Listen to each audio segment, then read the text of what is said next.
What's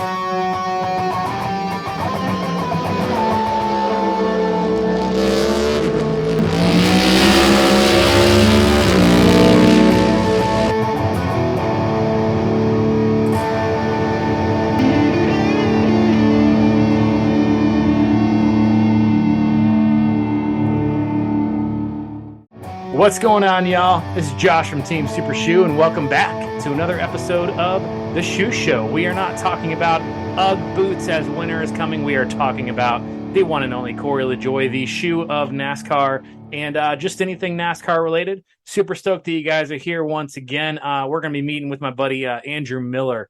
Going to be talking about the season, 2022 season, the good and the bad from it. We're going to be discussing the champion, the brand new 2022 Cup Series champion, and we are going to be talking also mainly about Corey's year and what was good, what was bad, and what we can look forward to next year. So without further ado, let's go ahead and bring on Andrew Miller.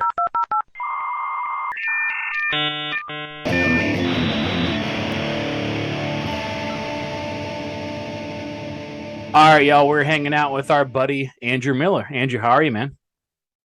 Doing good, Josh. How are you doing?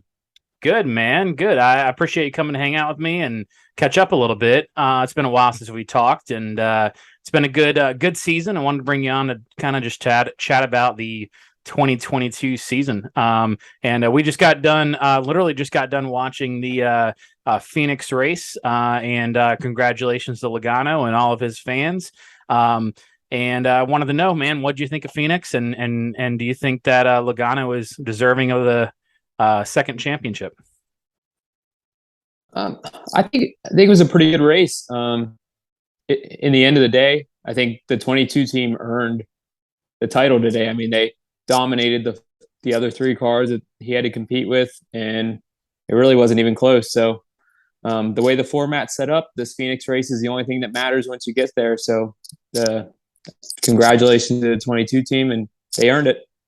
Yeah, I agree. If it was Logano, Elliott, or Chastain, I'd have been okay. The 20, like that would have been a little hard to bite. I mean, granted, he's a successful race car driver, and he'll probably do a lot of good in his career. But again, it's that question of whether or not it really should be coming down to one race or not. But then again, should the football season be coming down to one football game? So it's a big debate, but that's always crosses my mind every championship. So this season had a lot of highs and a lot of lows. I wanted to know, Andrew, what you thought was the high of the season, what you're happy about. With the new car, I really enjoyed the success of the mid-tier teams. Teams, honestly, going into the season, I kind of considered Trackhouse a mid-tier team, Petty GMS the same, and even some of the speed that like Michael McDowell and Todd Gilliland have shown throughout the year. I think shows a lot of promise for what the car has to offer. Some of these tracks, these guys are coming up there running top 10, qualifying, making the final round. I think that's pretty impressive. So I'm hoping going into next season that these smaller teams can continue to grow on what they've found this year and continue it on. Yeah, I agree. And I mean, I think that overall, my pick for the highlight or the high of the season would be that we had 19 winners in the Cup Series, which is like unprecedented. Like, the reason for this new car is to make things equal. And even though Corey's not out there competing for wins, it doesn't mean that the car is not equal. It just means that everybody's starting from scratch. So you have you're relying on all your guys and working on setups and everything else, and having 19 winners out of how many races? 36 races. That's incredible. 36. Yep. Yeah. So. Especially when you consider that guys like Blaney and Truex didn't win this year. I mean, you have top tier guys who did not find victory lane. That's what's even more insane about it.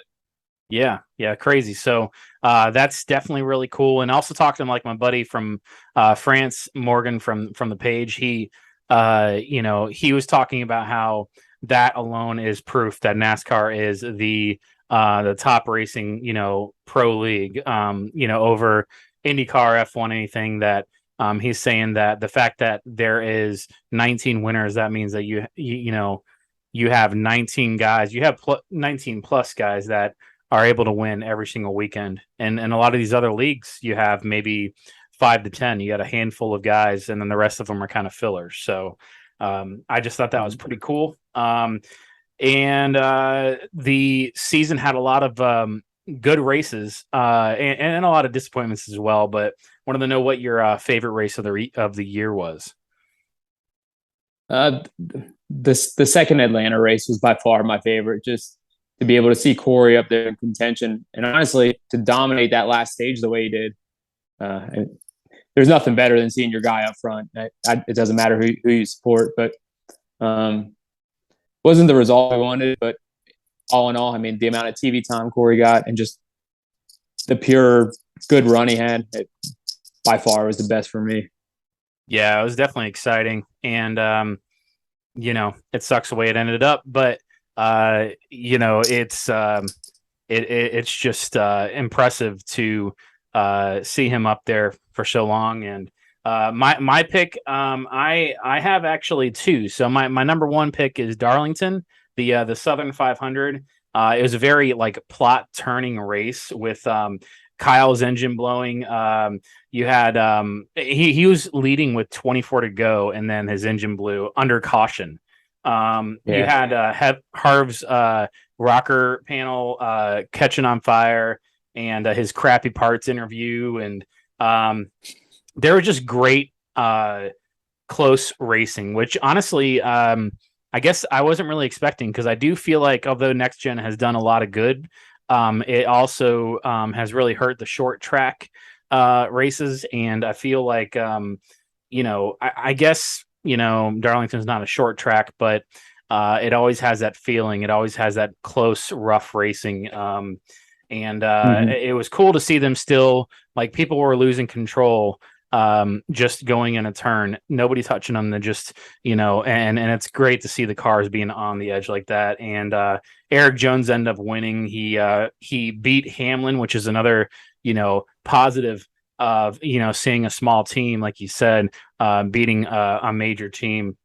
And that was the 200th win for the 43. And it was 55 years to the day since Richard Petty won his last race at Darlington. So it was just pretty cool. And NASCAR has a good reputation for repeating. It really has good storylines. And my honorable mention is Homestead. And I've always enjoyed Homestead. I've been there a few times. I was even there back in the day when Stewart won the inaugural race, and it was flat and it wasn't very exciting. But once they added the progressive banking, man, it really changed things. And I enjoyed the 3-4 ride racing, and I like a track with variety. And it ended up being kind of Darlington. I wasn't expecting people to run up high like they did. So it was pretty good. So we also had, bad races of the year. I wanted to know what you thought was the worst. The Martinsville spring race for me was by far. So a buddy of mine and I, we were down there for the race. It was below freezing, sleeting, freezing rain the whole time during the race. And to literally sit there for 500 laps and watch no passing, it was pretty brutal. I mean, I don't know if I would want to go back down there for another event like that, but circumstantial, but it was not a good time. Yeah. And I didn't really feel like, besides, the fall Martinsville race with, some of the highlight real things happening, I felt the same way. I was kind of, for a Martinsville race, I was kind of disappointed, kind of bored, My worst race of the year by far was the Indy Road Course, and to be honest, it is probably the worst race I've ever seen. And it's mainly because I put these guys on a pedestal of the professionals that they are. And it's okay to have somebody like Agano or Chastain or somebody that's a little rough, that's okay, but we shouldn't have the whole pack like just not caring. And Yeah. the end of that race, specifically the end of the race, but the whole race in general, it just didn't seem like they had any care in the world, like, or any fear that anybody can get hurt. And Yeah. Suarez, he was quoted saying that it was embarrassing, the lack of respect on the track today. Literally, like, dumb kids driving bumper cars. We're supposed to be professionals, and today we showed everything but that. And it was mainly turn one, to a point. You got Logano that just stuck it below the turtle 4 wide, and then put himself back onto the track and caused a big wreck. You had Larson's full send into turn one, and I don't know 100% if that was like what exactly happened there, but I know that they did look at the telemetry, and that he just was full throttle, and he didn't say like the throttle got stuck. So I don't know what it was, but it's just there was a common theme in that race, and I was legit embarrassed. Like, there's a buddy of mine that I work with that I've introduced to NASCAR, and I like was embarrassed to come to work and ask him, like, did you see the race? Because it's just, I don't know, man. It was too much. That stuff is okay for like my short track to live around the corner with here, but for NASCAR Cup level, like the ultimate racing league, like I just don't think that should be there. And it's not, wrecking is not rubbing his racing like back in Dale's day. So. Yeah. So there's obviously highs of the season that we spoke about, and there's also lows of the season. I want to ask you what you felt was kind of the low end of the season, what you didn't like. Just some of the issues we had with the car throughout the year. The injuries that we had with a couple guys like Kurt and Alex. Even just the growing pains with the car throughout the year. Like some of the tire failures and all that, which I understand a lot of that might have been the teams pushing the car beyond what it is meant to do. But still didn't really help the product translate onto the track real well. So hopefully going into next season, that's something that there's some more ground rules set and the teams get a little bit of a better grasp on it. Yeah, I agree. That would be my perspective as well. Definitely Kurt Busch being forced into retirement. That is, it's sad, and it's a horrible look for the sport. And another horrible look for the sport, honestly, is the NASCAR higher ups, whoever's in charge of. There's been a lot of little controversial things that they've done this year, like how they threw a caution for the All-Star race, but then a week later, for what's it called, the 12s, 12 was leading, and he put his window net down, and it was for a caution that wouldn't have affected anybody on the backstretch, and they threw a caution for it. But then the next week they had the Keselowski riding around for like a lap with a blown tire, and they just ignored him and all the shredded tire he's putting down the track. And then you have Bubba Wallace with his revenge, and he ended up getting suspended for one race, which is okay, whatever, but you're suspending the crew chief and a tire changer for a loose wheel that ends up wrecking your car anyways, for 4 races. It just doesn't seem fair the way they are doing things. Now, granted, I don't remember a time when NASCAR has really felt fair. Like, it's always been there's always been a lot of reasons to give them to critique them, but definitely think the rule book, they really need to modify that. And then you have Chastain with his deal, and they don't do anything. I was super surprised. Now, granted, I don't want more rules, but super surprised that they didn't throw anything out there for no more wall riding or whatever. So I just think that needs to be narrowed down, and people need to be paying more attention, or whatever's going wrong, they need to fix it. So so this year was filled with new tracks and new teams. That new car, and we had an awful lot of headlines, and I wanted to know what your biggest surprise of the year was. The success of Tyler Reddick, honestly, is probably the biggest thing for me. I mean, I think the past couple of years we've all seen that he has the talent, but that maybe necessarily RCR didn't have the cars to quite give him what he needed. And honestly, just even the fact that he won twice at road courses like that was even more surprising. I mean, I never really would have put him as the guy that I would expect to be competitive there, let alone being the most dominant guy, especially to take over for the way Chase has been the past few years. But just seeing that, I mean, I think like I enjoy seeing the pure talent coming out and just making headway with the new car in the end of the day. Yeah, man. And another success I did not see coming, although he is talented, but I didn't see coming, was Ross Chastain and the whole Trackhouse team in general. Granted, they took over. Who did they take over? Ganassi. Ganassi, yeah, they took over Ganassi, so they kind of brought over. They're not necessarily a small team like Spire. Like you take a picture of them, they still need a wide lens, but. But to see the success that they had, both the 99 and the 1, and they're going to be adding a superstar panel of a third car next year.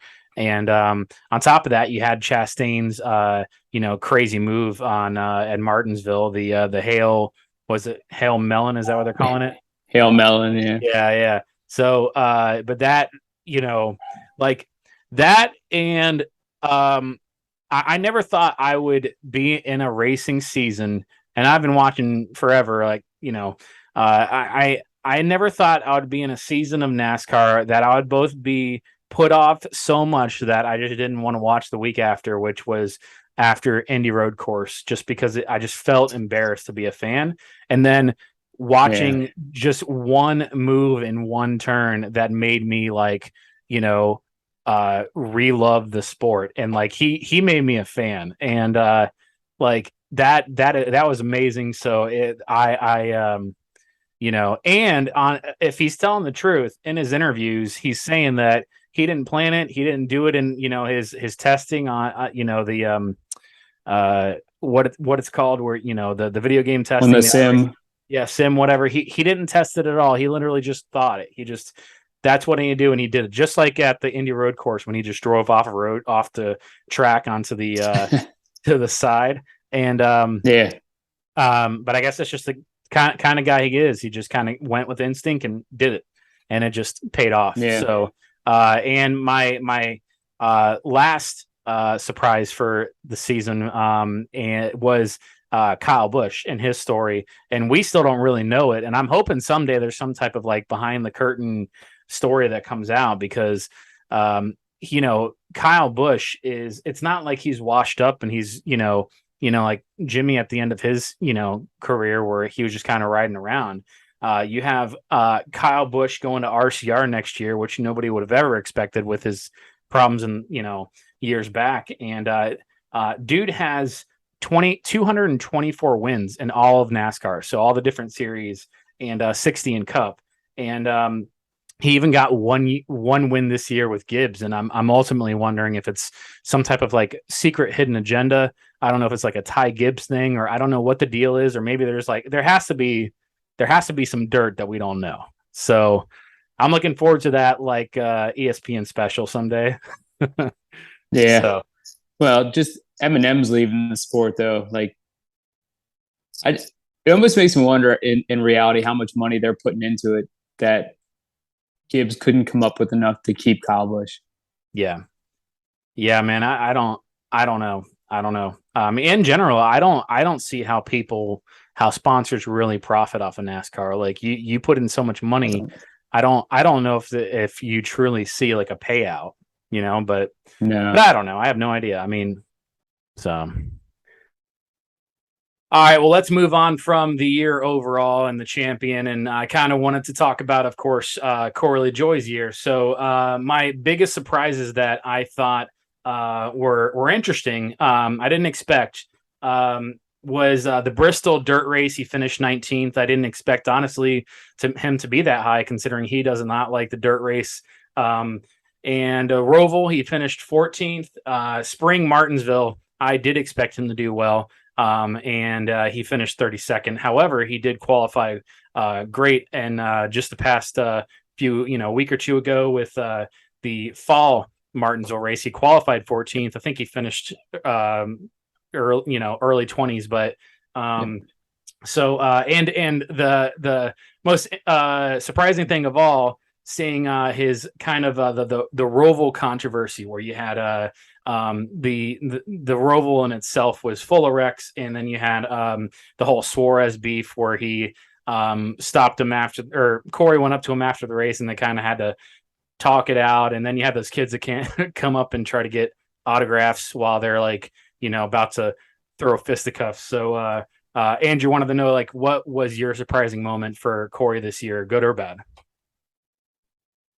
I was with you. The result of the Bristol dirt race was pretty surprising, just purely because he's not a dirt racer. He has very little experience on it. The other thing that I thought was pretty cool was just the streak of good finishes that we had here going into the beginning of the playoffs, just between the Roval, the night Bristol race, and I believe Texas or Vegas, we were up in the top 15 to 16 there too. So just feels like we're finding the momentum at the right time of the season, and hopefully we're getting ready to roll it over and keep the surprises coming. Yeah. And, obviously, everybody watching is going to say, what about Atlanta? Of course, Atlanta was a shock and a surprise to see him, do well both times. But the surprise was more about the track than it was like, if we all knew going in it was going to be a super speedway drafting type of race, then of course we think that Corey's going to be up there in the mix. So although that definitely was like, the race of the year for him, I didn't really consider that a surprise when it comes to his racing style. I did want to talk about something I found interesting throughout the year was the one race was Darlington the Southern 500. He had a day of promise and anger. They started 34th, which is horrible, but he got all the way up to like 15th. He ended up ticking off the 48 on pit road. I can't remember exactly what happened, where like he exited and they must have hit each other or something. And it was really cool. If you guys are listening to either the radio chatter on the NASCAR app, or if you're at the track, or if you've watched the Wheel Straight Foot on the Brake episodes that we put out there, we put it out where they were all fired up. And it was cool to hear TJ Bell on the spotter. He was up there complaining about, I think it was a 14 spotter, and Sparks was like saying, "Oh, I'll throw him off the damn roof." And Sparks in general was just really really pumped up. And they ended up doing even a pit strategy where they left him out, and he was first, and he had to kind of just hold off the field as much as he could but not get wrecked, and he did it great. And even to a point that even the announcers came up and said how good he was doing, and that he might have, I don't know, he went back to like 5th or 6th, but they expected him to drop like a rock, and he was holding his own against like Denny Hamlin and all these guys that had fresh tires and obviously have much more money involved in their team. So I thought that it was a good show of athleticism for him. And unfortunately, Corey ended up hitting the wall, and then he was mad at himself. And even if they had a race car that possibly could have gotten maybe in the top 20 or something, I think that he was defeated, because you could tell on the radio. I've heard him curse, but I've never heard him just apologize. Like you can tell he was just trying to finish the race and get off. So Andrew, I wanted to know, what did you think of that race? Do you think that it's a good or bad look for us, and hopefully next year will be better? Well, unfortunately, when we have run-ins with teams like Hendrick or any of the big ones, Corey's always going to be viewed as the problem, I feel like, to most of the generic race fans. So in that way, it's probably not the best look, but it's something that's going to happen no matter what with liking a driver on a team like Spire. But I think staying out and holding his own just shows the pure caliber of driver he is on a track like Darlington where the tires are so important. And he's running around the teams that have the budget that are 10, 20 times what Spires is. I think it just shows the true talent that he has and the ability to wheel a race car. Yeah. Yeah. And we have a clip of the wheel straight, foot on the brake, just a highlight of the day I wanted to show you guys. You all good? I got it pretty good. You're good. You're good. Settle in. We're ready if you need it. I'd like to go a little longer. Think about what you need. Just tell me. There was no rubs. You're good, buddy. No rubs. Just keep digging. No, the drive's fine. The fuel pump's not working. Flip your green switch. Flip your green switch. Do you need more grip? I think the toe link's been drivable. Okay, step forward. B4 tires here. 5, 4, 3, 2, 1. Turn in. There you go. Wheel straight, foot on the brake. And so also this year has kind of been a year of issues too. It's been frustrating, really. You had the Phoenix in the spring, his tire came off. You had the 4-race suspension. The failures in general that Spire had. He had the fuel pump issues at Darlington. He had tire issues at the Coke 600. Both in the practice and the race, literally it was like deja vu wrecking into the turn. He cut a tire at Talladega because of, again, I can't remember exactly what it was, but something that the team did. And the pit crew was notably slow. If you pay attention, you watch and you time these things, and especially with these in-car cameras that we got now on NASCAR.com, you can see how good or bad they're doing. And I know that those guys are kind of like the Hendrick throwbacks, like they kind of rotate those guys. But the 5 out of the 7 races at the start of the season were worse than 28th. And that was mixed in with his 5th place at Atlanta. But there was 3 patterns like that this year in 2022, which really makes it really frustrating to be a fan, because, if we're going to finish 20th every race or something like that, at least we know where we're at. But, this year was like, he'd finish 5th at Atlanta, but then do 2 horrible 30th place finishes. And then he'd finish 15th or 14th somewhere else, and then another bad race. And it was just back and forth. And honestly, I think it was just learning this car. But Andrew, I wanted to know, get your take on all the kind of the downsides of being a shoe fan. Well, it can be frustrating, especially when we go through these stretches where it's a lot of the same problem happening. It makes you wonder what they need to work on to be able to fix it, but it's got to be a bigger picture than what we're seeing, because if it was that easy to just come out and fix for the next race, we wouldn't be having it week after week. But I think when you look at like Sonoma, when we had the power steering issues because of, what was it, a gasket or something, that like a 30-cent gasket, he said. Yeah. I think that's just a lot of the team not having the pure workforce to break down every inch of the car every week just to make sure it's good. Because if we had more people, they'd be swapping in their own parts and all that stuff.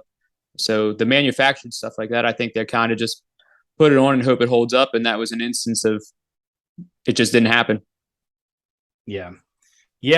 So this year has definitely been a year of frustration, but it's also been a year that I have grown my fandom of the Spire team and of Corey LaJoie even more, because at the end of the day, I know a lot of guys look and watch this show or the Facebook group, and that I do have a lot of good luxuries to be able to do stuff like this, but I'm still a fan at heart. I still just love racing. And so I have grown to be a fan, and a few reasons why I wanted to share with everybody is with the USA show that Race for the Championship they showed how massive Hendrick Motorsports was with that awesome drone shot that they did, and to contrast completely with Corey's Spire Motorsports shop that's just a big warehouse, and to show the uphill battle. I have a clip here I wanted to show everybody, if in case they missed it on that show,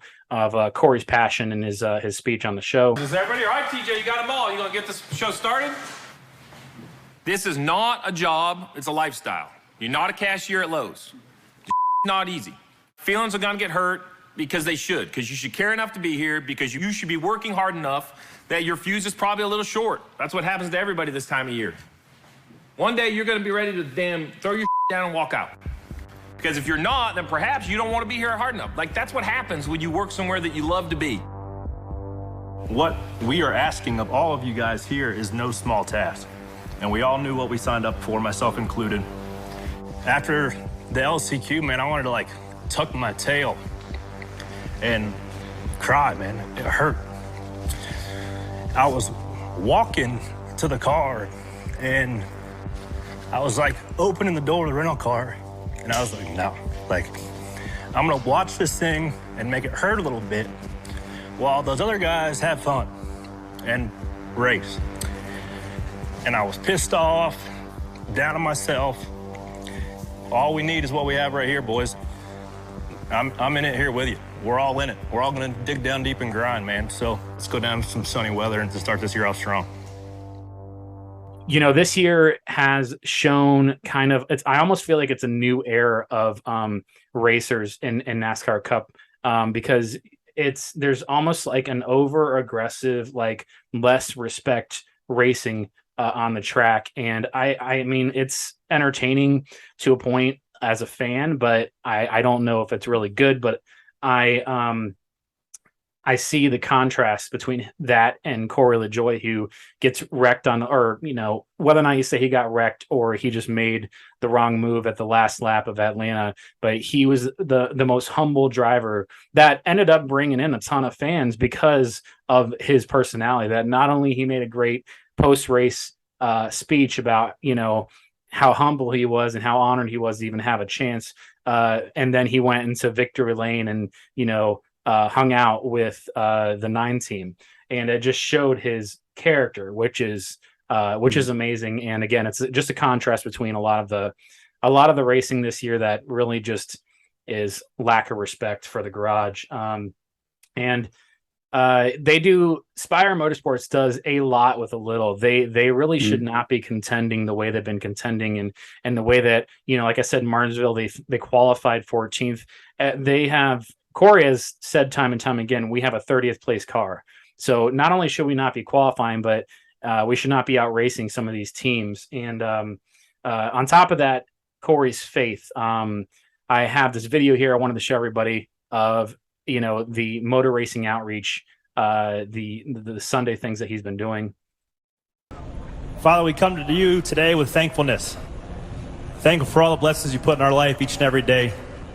Thank you for allowing us to live in the best country in the entire world, the United States of America. The Sunday services that Corey's been doing alongside with a few other drivers, it's just really cool to see that. And it's really cool to see, even if people don't believe in, what he believes in, just the fact that he's able to stand up for his faith and just be a man of that. I think that it's honorable.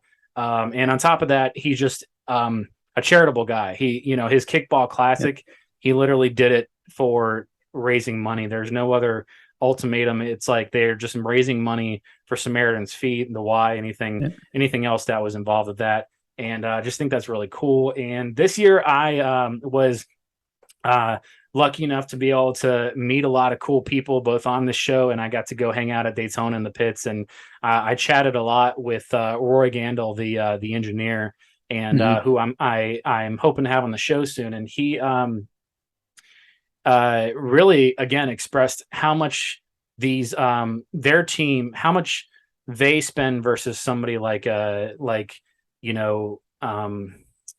47 with Stenhouse, or that they are doing a lot with a little, and that they really should not be competing with these guys, but they are, and they're managing everything the right way. So with all that being said, Andrew, I wanted to know, how do you stay positive, and how do you continue to be a fan of Corey when you have a frustrating year like this year? Well, a lot of it is being able to look at what he does off the track, like you said. Just the way him and Leanne take care of new fans coming in, children that are beginning to like him. I mean, you look at what they do for Everett Larson, like even just promoting his racing career on his own. I mean, they don't have to do that. If they didn't want to do any of that, they could just ignore him and keep moving. But there's a reason that his fan base continues to keep growing, even with the frustrations. And I mean, just the work that he puts in as far as the charity goes is massive. And it's still fun to root for the underdog as far as Spire goes. It can be frustrating, but even just look at the exponential gains that they've had in the last 2 years. I mean, and then next year coming in with Ty Dillon coming into the team, no matter how you feel about Ty, you're going to have a driver in with a full season amount of money, and now they can focus on 2 full-time cars rather than trying to fill a revolving seat. So for me, that's exciting, and it's only going to be a positive in the long term. Yeah, very true. And to top it all off, just I don't know, a few weeks back, my man Corey LaJoie went to WWE, and who else has done this in the Cup Garage? I'm going to show you this video. Spectacular. Look who's in the building tonight. Corey LaJoie, welcome to Monday Night Raw. He is not alone.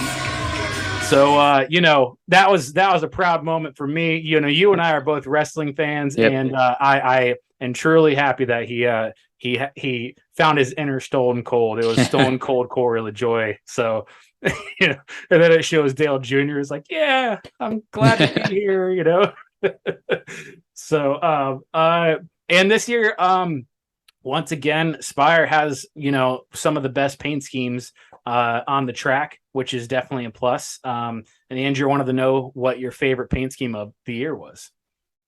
Well, I definitely like the Marty Robbins throwback from Darlington. I like the pride that Corey puts into making sure that the throwback schemes are as close to the originally run car as possible.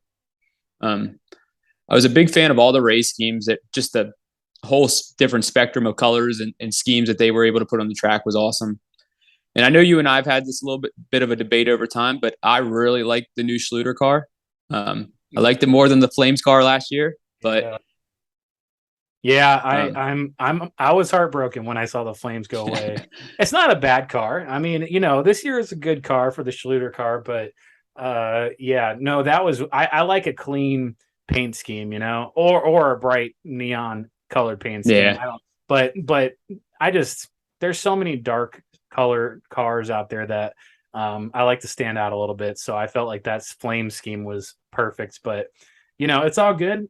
So yeah, my favorite schemes of the year, honestly, my favorite scheme was the Rays scheme, the blue one from the Atlanta race. And it's a shame that it's not going to be in a die cast. And also another one, unfortunately, not going to be in a die cast is the Built Bar Eagle car. I think you drove a few times. Yeah. You drove it in Daytona, and that just was very American, so gotta love that.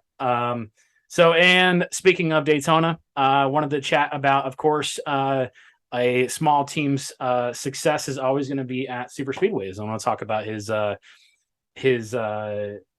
stats and everything from this year.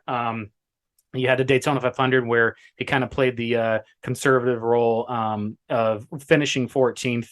Again, it's a sport where at the end of the day, they have a limited amount of workers and limited amounts of cars. So they were more focused on getting a decent finish and collecting the check and not wrecking probably their only car back in February because they all, even the big teams, had a shortage of the next gen cars.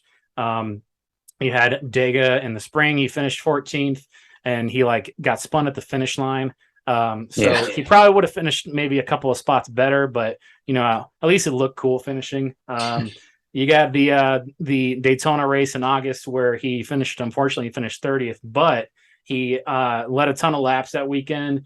And something that I found interesting was the controversial comments he said on the stacking pennies, how he's kind of, basically turning it down that now I'm going to I'm not going to run for a win, and I'm just going to ride. And I didn't get the green light and all that. And then he turned around and he was leading. And so I don't know if that was like a ploy or if maybe he just strapped in and realized, hey, I'm gonna go win this thing. So he didn't win, but he was definitely a contender, and he had been up in the top 5 and the top 10 for most of the race until unfortunately he got collected by somebody else's mess. And Atlanta, I wouldn't have ever thought before this year that I would include Atlanta in a super speedway or drafting topic, but that track is awesome, and that honestly was his best races of the year. He in the spring he finished 5th, and that was with I can't remember, I think it was Bubba Wallace that was spinning right in front of him, like 2 inches in front of him. And I remember on Stacking Pennies, Flores asked him, like, did you ever let off the gas when that spin happened right in front of you, right at the start finish line? And he said no. And I was like, that's awesome. And that was even a race where he ended up like going backwards on the front stretch, and they were still able to collect the car and nothing was damaged. So that was definitely a testament to the next gen's toughness, and you had the fall race where he led a ton of laps. Unfortunately, he ended up getting he either it was a late block or it was a bad move on the outside, whatever you want to consider it. And but he lost in epic fashion. And ultimately, as much as I want to see a win, I just want something to cheer for, and he gave it to us that day. So it was pretty cool. And the surge of fans that I think I mentioned earlier, after Atlanta, we went up like over 1,000 fans on Team Super Shoe, and I know from talking to people from the garage, they're saying how much they could not keep up with the demand of even like the merchandise. So it's really cool to see that everybody hopped on board and has hopefully at least their underdog driver, to finish off the season. And so Andrew, I wanted to ask you, man, like, what did you think of the super speedway races? Do you think we're end up getting a win next year? I mean, as a Corey Inspire fan, I don't think you can do anything but be excited for those races, because we all know if they take the reins off of Corey and let him go, that he's going to be up there. He might be in the big one, but he's going to lead some laps and he's going to get some TV time. And I sure as hell hope that we get that first win. Yeah. So stats to close the show. I looked up a bunch of Corey stats individually, and his average finish for the year. And this was recorded before Phoenix, so I don't know if Phoenix would alter it or not. But assuming it does not, we have a average finish of 24.5 this year. Last year was 24.9. Year before that, in 2020, was 25.6, and then it was 25.9 the year before that. So he is continuing to do better each and every year. As much as it's just a couple of points, it's still something considering he is doing this all with low end teams and struggling teams. So and this year he had 14 top 20s, and last year he only had 9 top 20s, which is funny because when I looked that up, I actually felt like this year was worse than last year. But all of this ends up turning out that he actually has had a better year. It's been that inconsistent struggle that's really been the problem. He'll have a couple of good runs, but then a couple of bad runs. So, something that was actually just now posted on Team Super Shoe before we started recording by the statistician magician Josh Mador, is that he has had more top 20s this year than Todd Gilliland, Ricky Stenhouse, and Burton, which is all teams that are spending more money than Spire.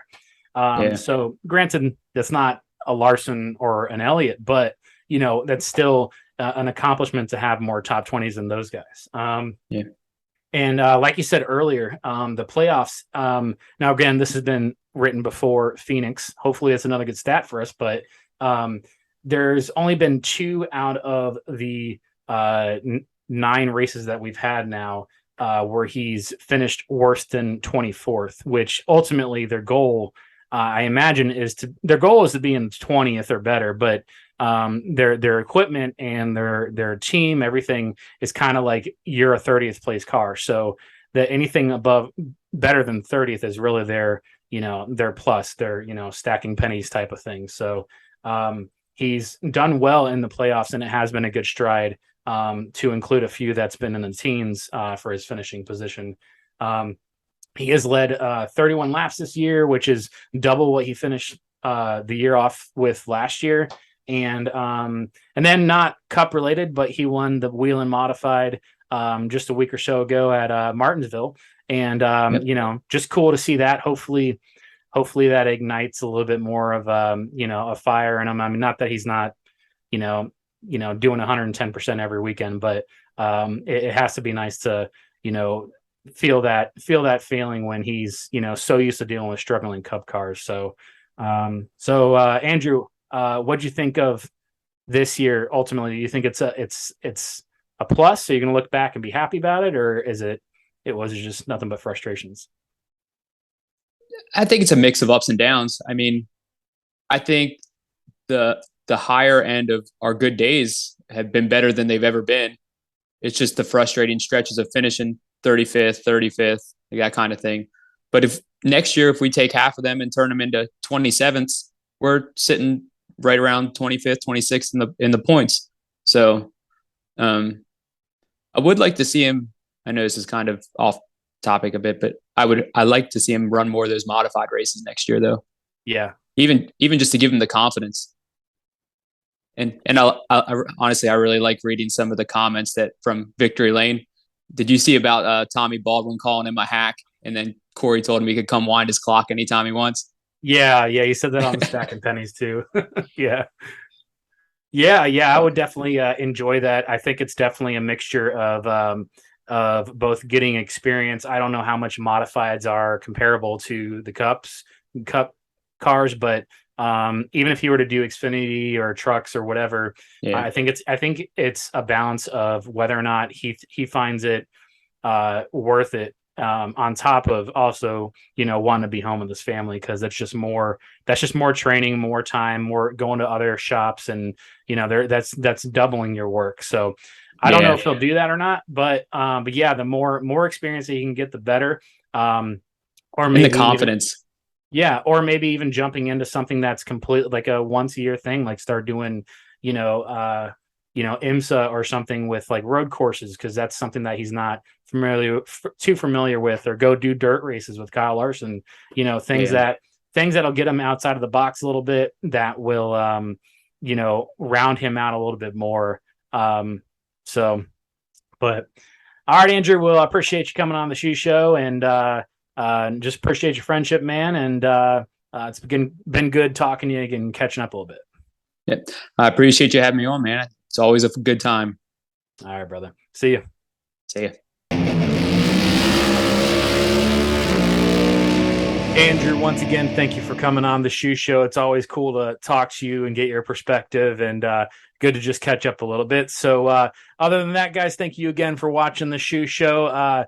We have now gone through almost a year. The next month's episode on the 7th is going to be year 2 of the Shoe Show. That's pretty cool. So appreciate you guys hanging out with me as always. If you don't hang out with us on the Facebook group, please do so. It's Team Super Shoe on Facebook in the groups. And if you guys haven't, like, comment, subscribe, do all that stuff. And man, this has been awesome. So you guys, God bless. Stay safe.